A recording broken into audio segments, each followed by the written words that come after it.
Yo, yo, yo, it's time for the Quarantine Qarlos Comedy Show. Take off your mask, take off your gloves, let's kick it.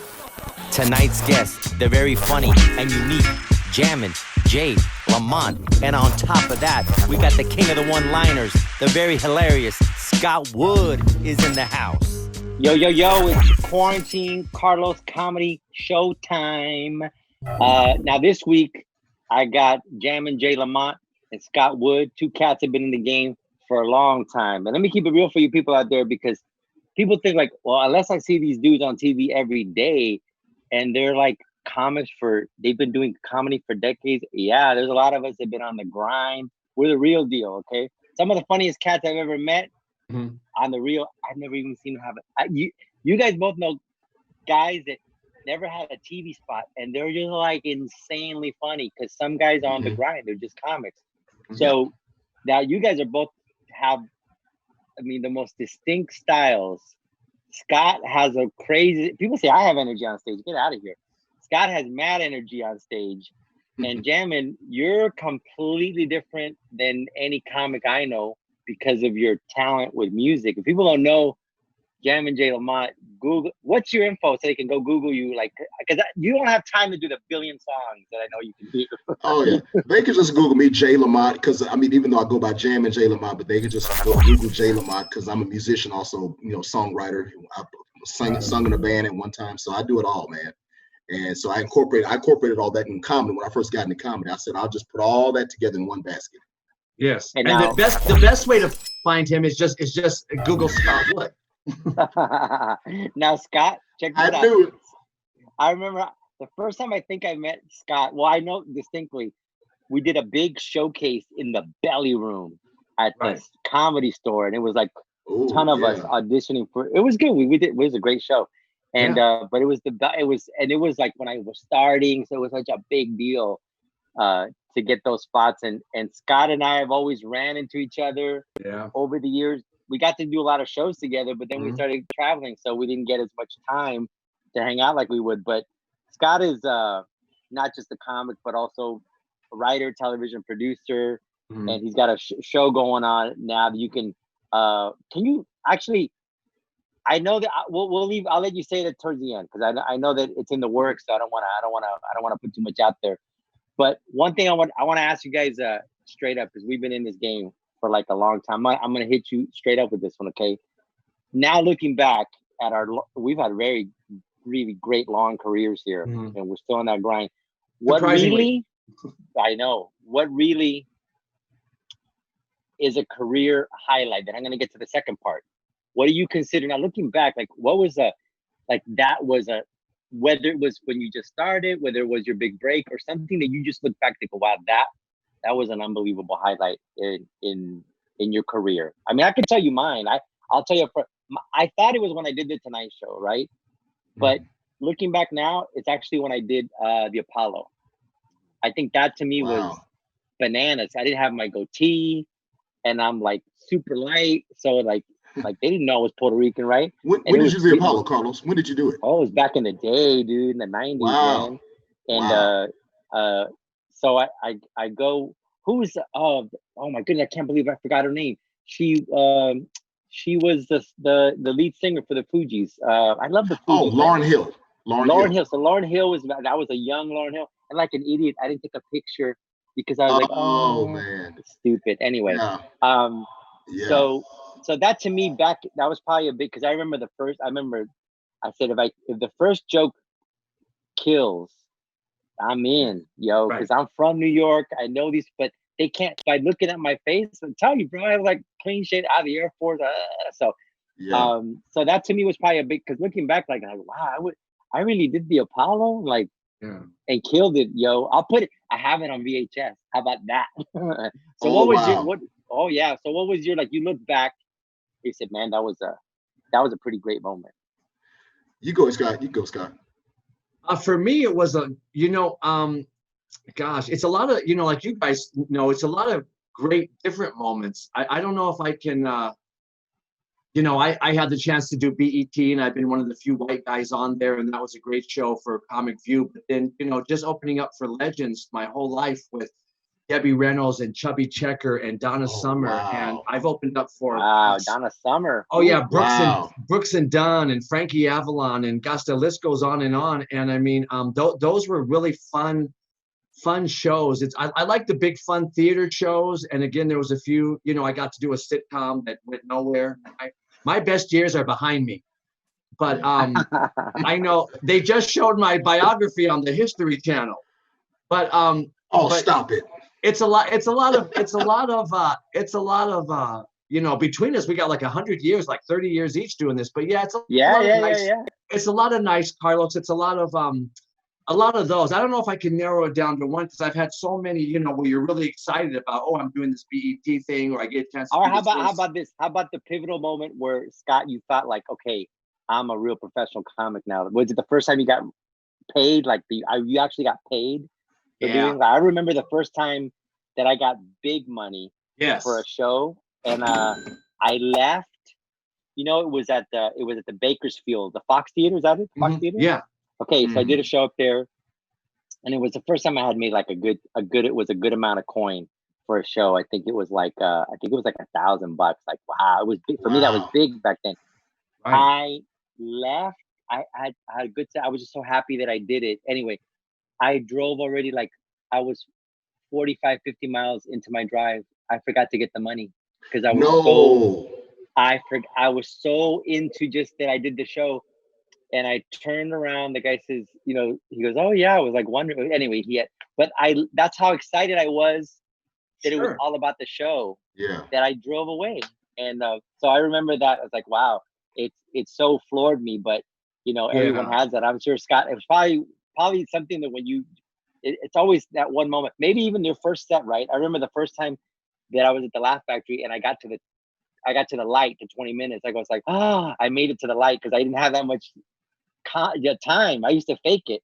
I used to get off at 12 and go, I saw the light. I didn't have 20 at the time. Wow. So that was one part. For you though, I mean, Jay, you've been everywhere.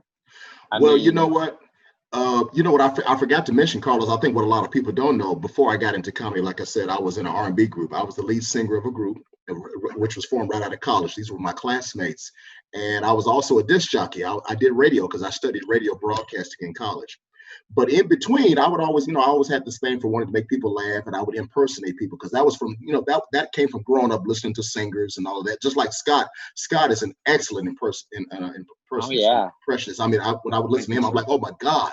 And so, but that's what got me started. I said, well, you know what? Maybe if things don't work out with my music stuff at the time that I was doing it, I'll give comedy a try. And I think for me, just like when you said you did the Apollo, I remember the first time I did the Apollo too. It was amazing, because I think on my show, I taped, Brandy was on my show. She taped before I taped, Brandy. And there was another singer named Vesta. And I'm sure you had the same feeling that I had when you saw that crowd, and you're like, oh my God. And they'll tell you, if you go out on the stage, you better bring your A game, because they will boo you out of there. Because I don't think that people understand that when you shoot the Apollo, it's people from the neighborhood. Right. People, when they shot that show, it was people from it wasn't like, we're gonna bring in a paid crowd. No, these are people that are coming in, and they're like, man. And they don't care. Man. If you don't bring it, I was even told that even if you are a booked act, I mean, because I remember they said one time Luther Vandross got booed off stage one time. This is before his notoriety skyrocketed. Even Lauryn Hill got booed on Apollo, but look where her career went. So despite what happened then. So, but just like you, I remember I got a standing ovation when I performed that. I mean, I was scared stiff. I remember when I first did Def Jam, same situation. You got to bring your A game, or that crowd they'll let you know straight up. Boo, get out of here, whatever. And thank God I survived. But I think, tell you what. Yeah, go ahead. No, Def Jam, that's quite a feather to have in your hat, because there was only like 54 episodes of Def Jam. That was it. People always think it was this. No, man, that's not a lot of episodes. A lot of cats said like that was like the thing. That show was probably, oh my goodness. The impact that show had was amazing. Yeah. Oh yeah.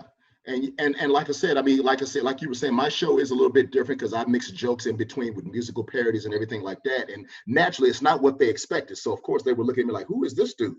And I think that was one of the reasons why the agents wanted me to come on that show. Because at first I was a little apprehensive. I said, "Do you think my act will fit in for what you all are looking for on this show?" They said, "No. We want you. We like what you do. So you're gonna trust me, Jay. You're gonna turn it out." And it turned out to be what I didn't expect. But you know what? For me, I think one of the greatest moments for me, Qarlos, is when I probably the largest crowd that I ever performed in front of was 30,000. And because I do a lot of concert festivals. When I'm not doing comedy clubs, I'm doing concert festivals. So it's like you talk about 20,000 here, 10,000 there. One of the times I opened for Luther Vandross, I've opened for the Gap Band, Charlie Wilson. But 30,000, I think I was in North Carolina, and I was the opening act for, I don't know if you ever heard of, you know about Frankie Beverly and Maze. Oh yeah. Frankie Beverly and Maze. We love a group called Mint Condition. And I was the opening act. They said, "Okay, Jay, you're going to do 30 minutes." I did a 30-minute set in front of 30,000. That seems kind of hard, but it seemed like it worked fine. I mean, it was just because the crowd, just to hear that 30,000 just roaring. Yeah, that's a huge amount of energy. Coming at you. Oh my God! So that really messed me up when I saw it, because I was like, I can't believe this. I'm in front of this capacity. I never could have imagined that. Yeah. And I've done a few like that, but they are hard, those big stadium ones. Because we like the intimacy. All of us got in the game like 30 years ago, and right. In the clubs and all that. And we like that 200, 300 feel of a good club. They're up close. You can But I hear you, Jay. When you're doing those big crowds, you're like, hello. Right. You got to reach them way up in the bleachers, and then the laughter comes back a couple seconds later. So it's almost like doing this. There's that intimacy. Of I'll tell you what I remember when I was doing a show with Jay, and it was like, I don't know, it was like a total East Los crowd. And I don't know if people know this, that high energy music, 80s high energy music is was such a Latino thing. Yeah. And when Jay did Lookout Weekend, that place lost it. Oh yeah, they went nuts. Man. Yo, give us a little jingle of that. This is insane. Yeah.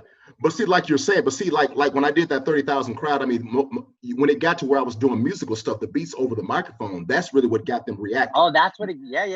And that's the thing. Even if not, trust me, if I had walked out there with my band, with a band, it would have been a different situation, because it was a concert. It wasn't a comedy show. But with the stuff I was doing, so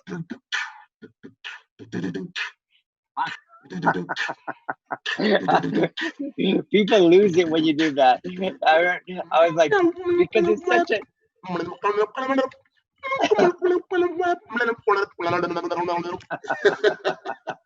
that song is such an insider song. Hey, we're gonna take a little break and come back to the show. Hang out. This is a little something to break up the quarantine. We're gonna quarantine the show for about 30 seconds. So I'm doing your music bed.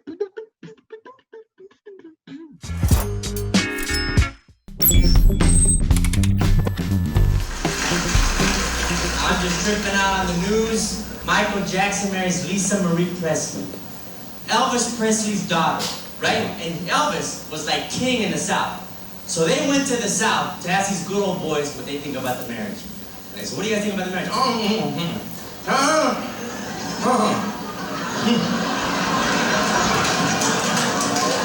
Not around these parts, Isn't that right, Billy Bob? Not right there. We don't take kindly to a white girl marrying another white girl.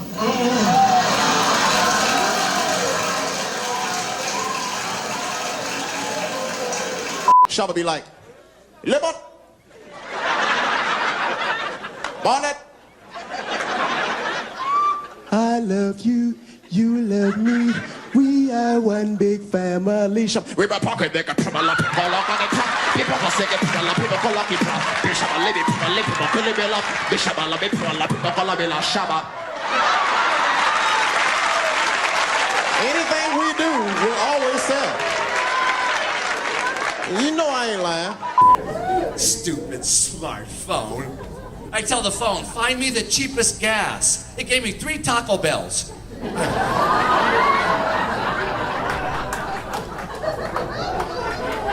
And it's cheap too. You know what I'm talking about.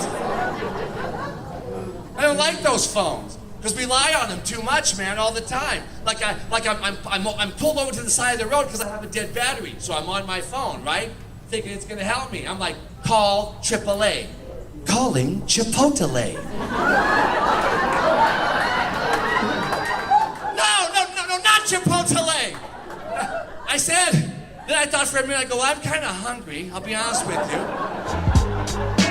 Yo, man, welcome back to Quarantine Qarlos Comedy Show. I got Scott Wood and Jay Lamont with me. And I think, wait a minute, is that the CIC? Oh, Lord. This is Donald Trump. This is Donald Trump. Tremendous. Terrific. Yes, it's great to be on your show, Qarlos. I love the Hispaniels. I love the Hispaniels. Thank you, sir. I had a chimichanga. Terrific. Tremendous. And, of course, the blacks to my left. Who knew? Just ran into Hillary Clinton in the men's room. Let me just say that I'm former President Barack Obama, and of course, never mind him, Qarlos, never mind him. I'm here to let you all know that we are going to turn this mother out. We're going to get our party on. We're going to raise the roof, tear the roof off the mother sucker. And I want Trump to keep my name out of his mouth, or we will take this outside. Bow wow wow, yippee yo yippee yay. You can cash me outside. How about that? Oh yeah, I'm sure. And I know you'll be out there, and I want you to stay out there. We're going to turn this mother out. Bada boom. And then now, Qarlos, you do a voice. I'm gonna Your turn, Qarlos. I'll be the first Puerto Rican president. Todo está bien. No se enteren. Todo está bien. You'll be out in front of the White House with your little bike and your horn. We got the white bodega. That's what we got in the White House. I love Puerto Rico. Hey, I'll tell you, guys. You know, when we're on, people never know as comics that's on the road. Yo, it can get like crazy monotonous. We're by ourselves. Yep. We meet some of the strangest people. Yo, you'll meet like. I had a Lyft driver take me to the airport, bro. He shows up with not the car that's on his, you're supposed to show up with so it's him, but the car was like mad old and messed up. And he goes, oh, bro, I got into a car accident. It's my mom's car. But I had to get to the airport. So I took, some of the things that happen on the road, I got into a Lyft car. It was a Lyft driver, but he wasn't in a late model car. It was like a car that just barely made it. Yeah, you guys had to push the last 5 blocks to check in. I hope it wasn't like that. Oh my God. No, it was, but I had to get to the airport. I didn't have time to wait for another driver. So I said, yeah, I got in this car. So I've had some weird on the road stories like that. We've all had. How about the tech glitches? You guys do a lot of, I know you've had the tech glitch. You know that. Yeah. You get up there and then it's like nobody can hear you. Like, what happened? How about when you do a corporate show? They always want to use the speakers from the hotel, right? Yeah. And nobody can hear you. I've had many issues. Matter of fact, I just had a show like that a few months back, Qarlos. I was at a place, and the problem was, because, with my type of show, and Scott knows this, the sound has to be very distinctive for what you do, especially with the beats that I do. And the only problem was the DJ. They had a DJ at this event. It was a corporate event, and there was no mixing board. So in order, because the thing is, you have to have a mixing board to adjust the sound, to give it a little treble, equalizer and everything like that. Didn't have that, and so it was really tough to do the stuff that I do, because half the crowd is laughing, the other crowd is like they're doing this. They're trying to, okay, what did he say? I couldn't understand that part, and it can be frustrating. Many times. I've been on shows where the power would cut out. What do you do? You're in the middle of a joke, and all of a sudden, boom! Oh, what do you do? When the lights go out. I was in a situation like that as well. They paid the bill in this building. What's going on? It's crazy. Yeah. So you got to figure out what you got to go with it. You got to go with it. Yeah. We all have road stories, or like when I'm doing a gigs here and there, and everyone's looking and laughing, but the one guy up front has his back to you. He's not turned and looking. Yeah. And so I like to poke fun at the audience. So I come out to the guy, I go, hey, don't turn around, sir. There's nothing to see up here. Are you okay? And they all yell out, he's blind. The man is blind. You know what I'm saying? Or I've had a deaf guy in the audience. He's not even laughing, and I kind of have fun with him. He's deaf. And then you feel this big. You're like, okay, let's move on. Yeah. Have you ever done the shows where there is an interpreter? for the hearing impaired, and then the problem is that the audience keeps on looking at the interpreter, and they kind of stop like they're wondering how they're going to interpret Lookout Weekend. No, like, you know, Qarlos, that actually happened. I think I was at a church or somewhere. No way. I was at some show, and I think it was at a church.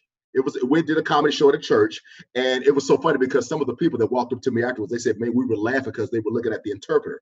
Because when I would do my sound effects or whatever, the interpreter would be like, right. And people were doing this. People were looking at the interpreter like just crack it up. That at one point I got, oh yeah, oh, you feeling it, aren't you? And so I'm messing with the interpreter. I mean, it was hilarious. So yeah, because it's hard for Jay and me because we do voice impressions. Yeah. So all they could sign is he's doing Nicholson, he's doing Obama, because they can't. Yeah. How are they going to interpret that?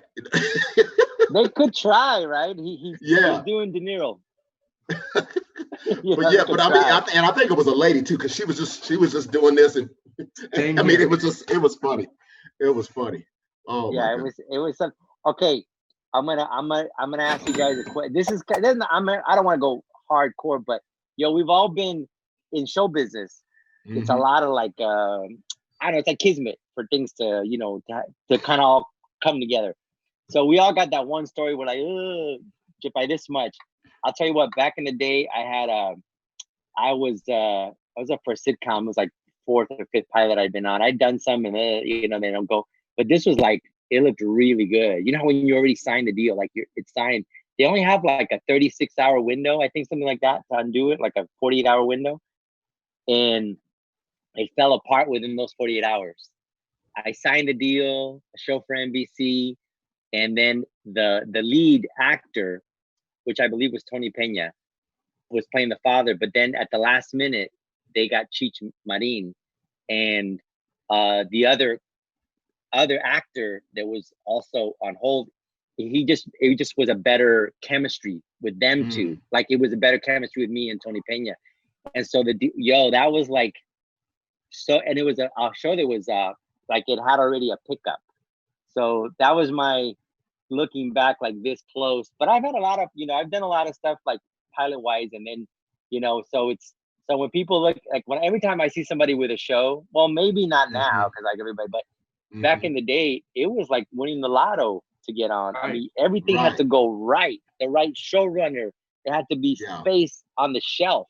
Now there's an infinite amount of space with it, the internet and whatnot, I mean, isn't like Netflix says, oh, we don't have time to put that. No, just put it on the queue. Wow. Put it on the queue. That was mine. I think for me, and it's funny when you said that, I was just thinking, I knew exactly who I was thinking about. Jamie Foxx. I've known Jamie Foxx for many years because what's so funny? Jamie used to watch Comedy. He told me this. He said he used to watch BET's Comedy religiously. And he said the first time he saw me, he said, man, I always wondered who you were, whatever.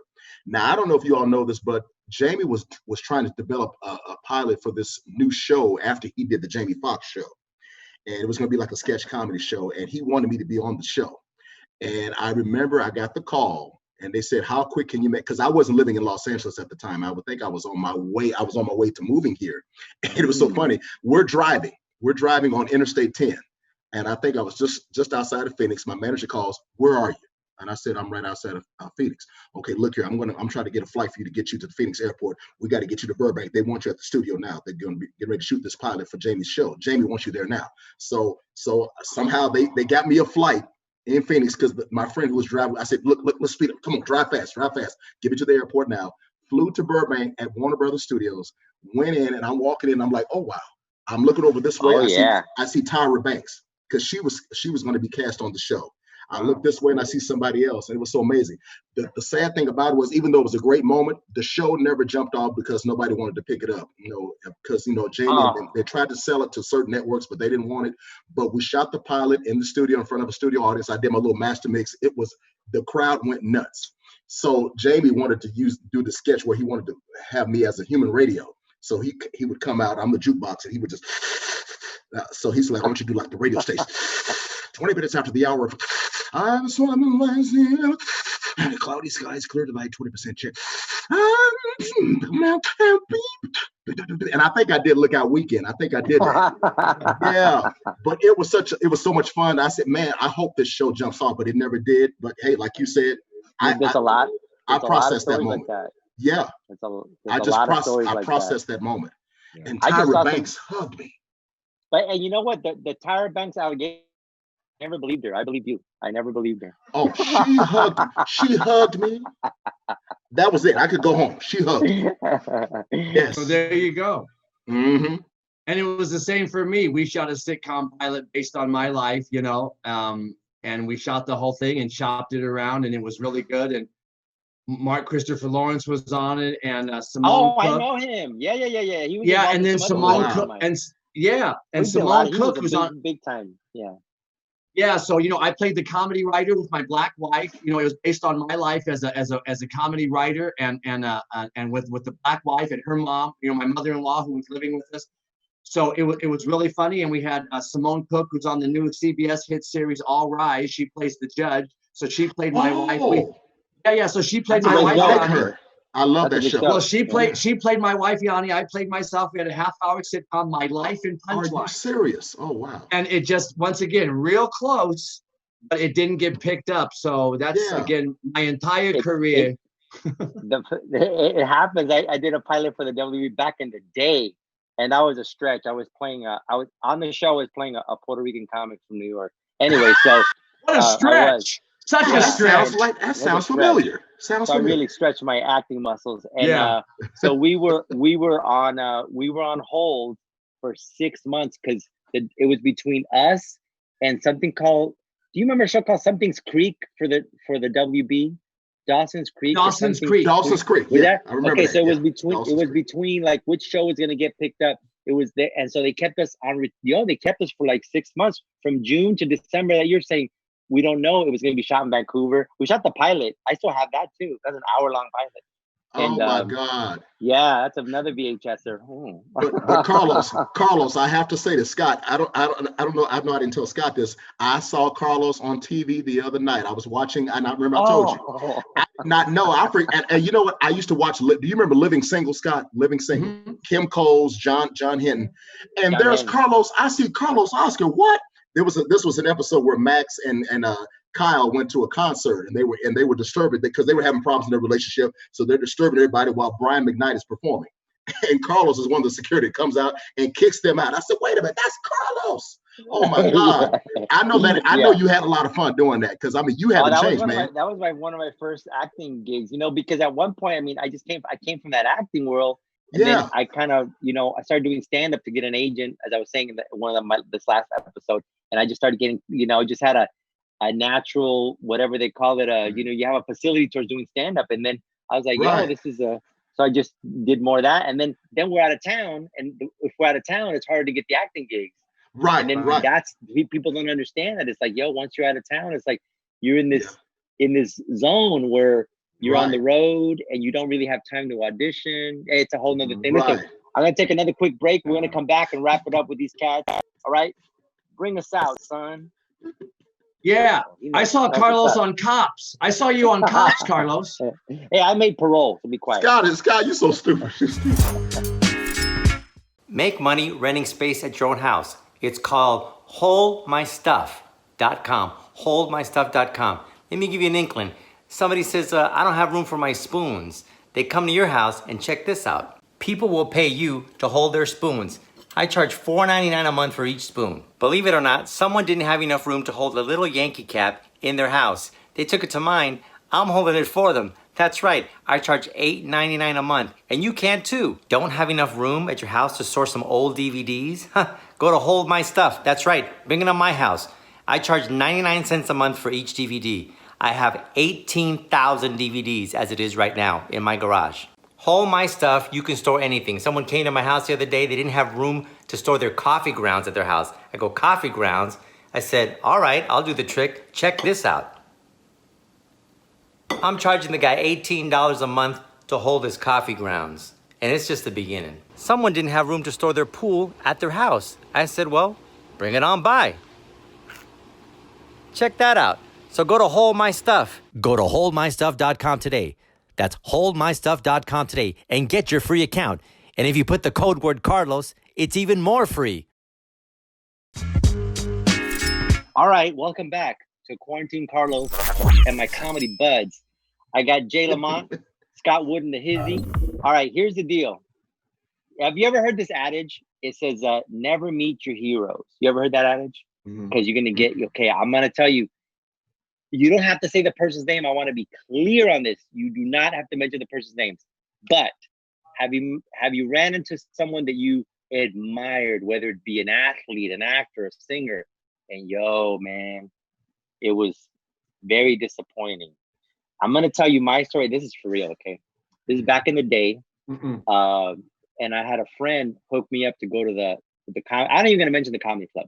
So to go to the comedy club to meet this comic that I was so like enamored by, because it's like, yo, there was a lot of connecting in the background. Okay. So I meet the guy and I'm like starry-eyed. I had just been doing stand-up maybe 6-7 months, maybe a year, who knows? And the guy was blowing up. Okay. And he's still huge to this day. So I asked him that puppy dog question. I said, hey man, can you give a comic, coming up in any sort of advice? Right? So this is for real, bro. For real. He looks at me from my shoes to the top of my head, and he goes, yeah, don't try to piggyback on anybody. And he left. Yo, that and that cat, I remember, it's like, yo, like it was like he didn't know me from Adam. It was like total admiration. He just basically like, and then years later, the real, I'm going to keep, this is all 100, okay? I'm on that stage of that club about 7 years later, and he's off the wings. I asked to go on after him. And I said, I want to go on after him. And they go, yeah. I go, yeah. So I went up, yo, bro, I was in flow. The crowd was like, those when the crowd's like, they can't even breathe, yo. I looked him right. Yo, I looked at the cat straight in his face. And I said, yo, that's how it's done. And I don't do that kind of stuff. You know me. So, and he knew exactly why I said that. So that was my hero that fell, man. I mean, that was a comic hero that at the time. And I was like, wow, I've heard that happen with people who met their athlete. Like athletes sometimes are very smug. But I've never met, very few times have I had that happen to me. Now I've done the opposite. Some of our friends that are blown up and then like they don't know us. But anyway. Yeah. Well, I want to apologize for saying that to you. I didn't mean to brush you off. I told you. Should have known. You were always a big fan of mine. And you did that to me, Scott. And I thought I wanted to mention it like this to see if it connected the dots. And it did. Thank you. Yeah, I did. So forgive me because I love you. And for me, I didn't really get I got to meet my hero, which was Rodney, and he was really nice to me. And he, Rodney Dangerfield, and Rodney was great. Yeah. Yeah, he was the best. And I had a bunch of stuff I had everything that he's ever done. And then he also autographed some stuff that I took, and he took a few minutes to talk to me about it. But so he was really sweet. Most of everyone's been sweet. When I did the Donna Summer thing, she kind of gave me, and I love Donna Summer, but she did give me, she was cool, but I got a little bit of the brush, because she was Donna Summer. Yeah. But she stuck her head out. She stuck her head out the dressing room door to talk to me. So, so I kind of felt bad about that. Yanni and I are like, wow, That's why you don't call it social distancing now. You call it Donna Summering. Yes, she Donna Summered me, but at least I got to meet Rodney, and that was a blessing. And anytime I get to meet guys that have influenced me, the bigger names that are real sweet guys that'll take time in the business, like Jimmy Brogan or Jay, or there's so many more. And you're super sweet, Qarlos. There's so many. Like when Jay mentioned John Henton, I remember he was just the nicest guy. Still to this man, dude was a great guy. And so you need to be sweet. You need to be sweet to people. You know what's so amazing about that? When I listen to you guys, I'm gonna mess your head up. The one person that I didn't think I would ever meet and become friends with. Do you remember the Jeffersons? Oh yeah, He played George Jefferson, Mr. Sherman Hemsley. Oh yeah. You all know him from George Jefferson, and also he played in the show Amen, Deacon Fry. And we became good friends. And he was also in the stage play that I co-starred in with John Hinton. And such a nice man. And it's so funny because somebody asked me, what was he like, Jay? And he's nothing like, of course, he's nothing like his character. He was so spunky, hey, Wheezy. No, he's very soft-spoken, very quiet or whatever. But I had it, I remember he gave me his number at one time, and it was so funny. It's so funny because during the time we were on tour with the play, we were in Detroit because our first run was in Detroit, Michigan. And of course, in Detroit, they have casinos around the city. You can gamble. So, and he liked to gamble. But I remember after our show, we would say, Sherman, now don't you go over there by yourself. Let one of us know, we'll go with you or whatever. Because sometimes he would go by himself. But we knew that, of course, when people recognize him, they were like, oh my God. And he could not stand people yelling at him, Jefferson, Mr. Jefferson, George Jefferson. He didn't like that. And so what he'll do is he'll say, hey, how you doing, Sherman? Hey, how you doing, Sherman? And we would always say, Mr. Sherman, they're not going to know that. They're going to always know he is George Jefferson. But we always would go with him to this casino. And sadly, about 6 years ago, he passed away. And the crazy thing is, I remember I tried to call him the day before I got word that he passed away, because I still have his number in my cell phone to this day. And so when if it had to be somebody, it's got to be him, Sherman Hemsley. Such a nice guy. He would always call, JJ, how you doing? What's going on, man? And he was getting ready to work on a Las Vegas show. He was going to do a Vegas show that he was preparing to do that he wanted me to be a part of. But of course, that never happened. So it has to be him. Oh, so that was you guys said those are nice positive stories though. I think for me, I'll tell you what, I'm a big baseball fan. So every baseball player I've met, they've always been super nice. I got to go to all the Yankee guys I've met, whether it was even, I never got to meet Derek Jeter. I was really close to going to this party where he was going to go to, but I didn't get to meet him. But, the guys on that ball club, the Jorge Posadas, I get to Angel Stadium early when the Yankees coming in, Mariano Rivera. So those are and they were such nice. Mariano Rivera actually gave my godson, went out of his way, gave my godson signed his baseball and everything. Didn't have to do that, man. There's a game is starting, and he's in the bull. Oh, I'll sign it. So so we've had that. So it's all good that we've always had these experiences being in show business. Sometimes we met some people that are truly like so nice. You're like, wow, these are huge stars and yet they still maintain a real level of being just grounded people. Now I can't let go without saying this before we close it out. How have you guys doing this pandemic? Like, does it seem, and that's sinking in that it's real, but it's going on, as we're talking, we're deep 7-8 weeks into this thing, Oh, it's crazy. I'm washing. Matter of fact, I have a sink in front of me. I'm washing my hands right now. I've been washing my hands left and right. As me and Scott were talking about this earlier, I said, you don't have to tell me twice to practice social distancing. I've been keeping my distance from everybody. People I can't stand. That's all you got. Just think of people you can't stand, and you can keep your distance. Keep your distance. When the police pull me over, I keep my distance. I don't think you should get too close. I'm trying to keep my distance. So it's tough, man. Just trying to maintain, trying to do what we can. No, it's tough. It's tough. Yeah. Scott, I know. Same here. I've been rough. I've washed so much, my body, my hands. I'm not kidding you. I've washed, because you guys know I used to be a black man. That's what I thought. But you just do what you can, and you wear the mask when you go out. And people are nuts. Somebody sneezed at Walmart. Everyone hit the ground like they heard gunshots. So everybody's on high alert. Yeah. You can shoot a gun. You can shoot a gun at Walmart, and they'd be like, "Was that a sneeze?" It's crazy. It's crazy. We gotta wrap up. So, Scott, I know you got some project popping out, but I kind of want you, because I don't want to mispronounce it. I don't want to screw anything up. So I'll let you take it over. I think people need to keep an eye on it. Yes, it's a new. I create a brand new cooking show featuring stand-up comedians. It's called Something Smells Funny. There's the chicken on the plate, the rubber chicken. We're going to be eating healthy and busting a gut. We've got 4 episodes in the can. We're kind of chopping it around right now. We met with some people today. So it's a great cooking show. It combines cooking, hilarious comedians, And it's called Something Smells Funny. So if you go to Facebook, Something Smells Funny, you can click like and you can see it there, as well as follow me on Mr. Punchline on Facebook or on Instagram on King of the Clean One-Liners.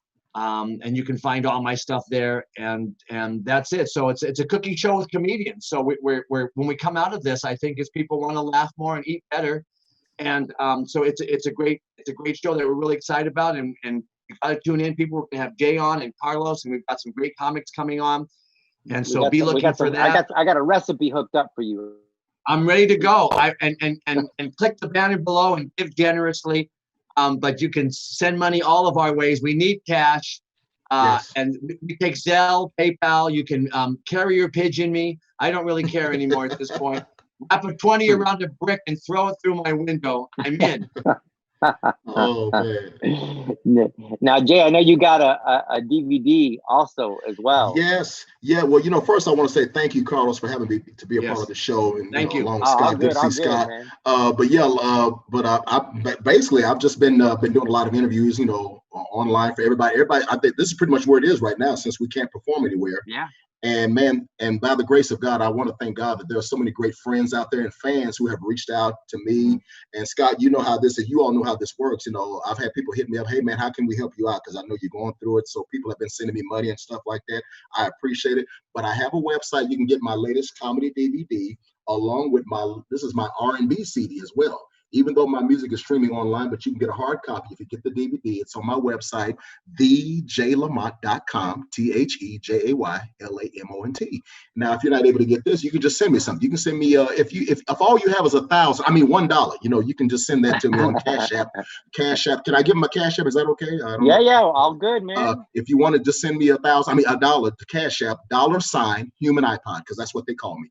$ HUMANIPOD, human iPod. So, but like I said, my DVD, CD, hit me up. Man, hey, listen, guys, thank you so much. And you're right, it's I'm gonna keep it real for me. It's like through the grace of God, man, I've been getting through this because it's, I've been working like since I was like 13. As I was a kid, whether it was like at a fast food joint or some sort of job. Yeah. And now, to get to a point where everything pauses. And it's just the strangest thing. So, I just, but I think this is a time for us to reflect. Oh, yeah. For all of us, also to those of us. I think it's a time more for us to think about like others as well. Mm-hmm. And that's why I wanted to get all my friends that I know comedy to think about, to really look at a different perspective. We're very fortunate to do what we do. Yeah. Trust me, when I drive around, I see them cats working, the city workers, working. Like, it's awesome. They got a job and stuff. And I'm sure that, in normal times they said, these guys get paid to tell stupid jokes, and like, and like, yeah. So we're going to be back on those stages very soon. Yeah. But everybody stay safe, man. Listen, God bless you guys. God bless you guys who tuned in. And again, let's lean on God. Let's get through this. And we'll see you back next week with another couple of comedy duos on the Quarantine Qarlos comedy show. See you guys. Thank you. Hey, Qarlos, can I end with a very fast joke? Yeah. Perfect. Okay, well, the guy goes to the judge and the judge said, sir, your first wife died from drinking tea and your second wife died from drinking tea, but your third wife the other night died from a bullet to the head. Can you explain? And the guy says, yes, Your Honor, she wouldn't drink the tea.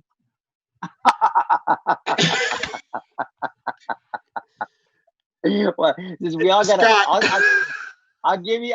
I saw this on some sort of like, I don't know. Scott has 1 million of them, by the way. 1 million. Yeah, I bet you Scott knows this joke because he's it's amazing. one of those kind of jokes. It was. Thank you, sir. I don't know. This man told me, what was the joke? He said there's a old couple out. They've been married forever, whatever. Old couple, and she's looking in the mirror. She says, "Look at me. I got wrinkles. I'm fat." And she looks at her husband and says, I could really use a compliment right now. And he said, well, your eyesight's perfect.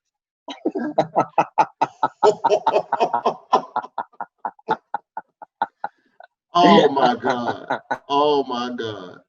And on that note, we gotta go. On that note, we gotta go and say God bless you guys. And you guys watch it. We'll see you soon. Thank you guys. Bye-bye. Waiting on a phone call from the grocery store about second groceries. So I'm see if I got this job.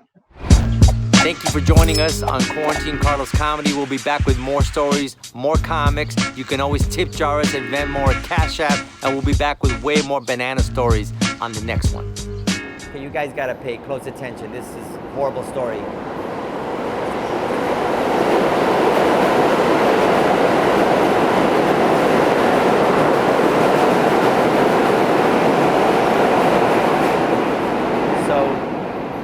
So that's the story of my life. Now you know.